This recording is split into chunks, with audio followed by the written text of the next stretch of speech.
Si on s'en réfère au dernier pré-rapport du GIEC, c'est maintenant qu'il faut agir. Au niveau de la mobilité, quand on voit par exemple la ville de Nancy, c'est vrai qu'elle est très contrainte puisqu'elle est très dense et que finalement, jusqu'à présent, elle a été pensée surtout par rapport à la voiture.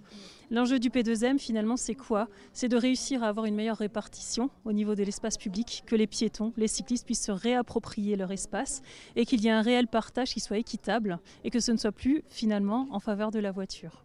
La concertation a démarré depuis le mois d'avril et que nous avons eu déjà 10 ateliers de concertation avec le grand public, les partenaires de la métropole. Il y a eu des réflexions avec la CCI, les commerçants, des réflexions avec les EPCI, des réflexions par les maires de la métropole. Et c'était un moment important de venir en même temps restituer les premiers éléments qui émergeaient de cette concertation et puis d'avoir un temps vraiment de partage grand public où tout le monde pouvait se remettre à niveau. Il y avait des ateliers techniques, des ateliers plus participatifs et aussi recueillir l'avis des gens, c'est-à-dire avoir à la suite des micro-trottoirs qu'on a pu faire ou des rencontres qu'on a pu faire nous-mêmes sur le terrain, avoir le retour, c'est-à-dire de se dire oui finalement les idées qui ont émergé, est-ce que vous les validez, est-ce que vous les invalidez, est-ce qu'au contraire vous avez d'autres idées, enfin au contraire ou en plus. Voilà, donc c'était un grand moment de rencontre et de partage, un temps fort en fait de cette concertation. Et quelle a été l'idée la plus marquante ? Il n'y a pas eu une idée marquante, il y a des idées marquantes. Il y a des choses qui ont émergé très fort dans les ateliers qui se sont succédés et qui, je crois, ont été confirmées aujourd'hui dans cette journée. C'est d'une part le fait de travailler à l'échelle du bassin de vie, c'est-à-dire même si on fait un plan métropolitain des mobilités, c'était de pouvoir se dire...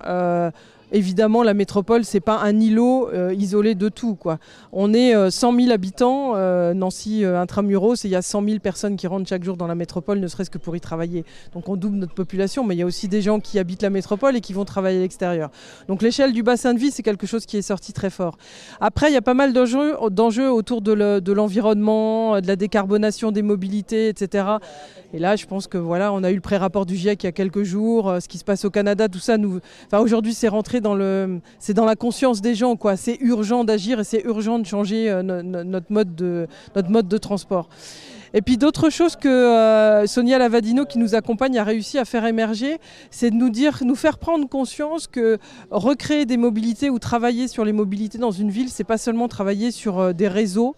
On n'est pas tous chacun des voitures, des bus, des vélos, des mobylettes ou des trottinettes. On est des hommes et des femmes. Et quand on se déplace, faire qu'une ville facilite nos déplacements, soit une ville plus tournée autour de la relation et de la biodiversité des gens qui s'y déplacent plutôt que de raisonner seulement en structure. Ça, c'était important.